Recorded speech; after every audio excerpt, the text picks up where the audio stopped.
കേരളത്തിലാണെങ്കിൽ മഴ തുടങ്ങിക്കൊണ്ടിരിക്കുന്നു. എല്ലാം കൊണ്ടും പാകെ നഷ്ടത്തിലാണ് വ്യാപാരങ്ങളും എല്ലാം. അതേപോലെ ഞങ്ങൾക്ക് ഒരു പ്രതിസന്ധിയായി. ഞങ്ങളുടെ ലോട്ടറി വ്യാപാരം ഒരു പ്രതിസന്ധിയിൽ കിടക്കുക.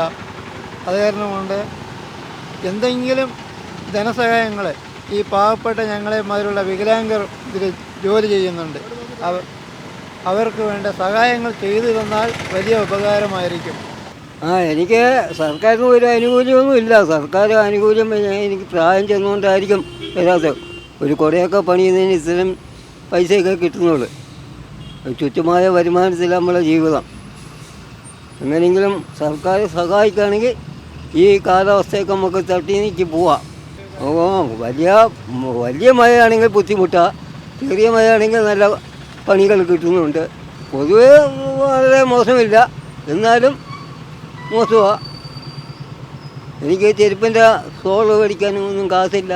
സർക്കാർ പൈസ തന്നാൽ സോളൊക്കെ മേടിച്ച് കുട തുണിയും കുടക്കാലൊക്കെ മേടിച്ച് പണിഞ്ഞു കൊടുക്കാം എന്നുള്ള ധാരണ പണിയുമാണ് ഞാൻ.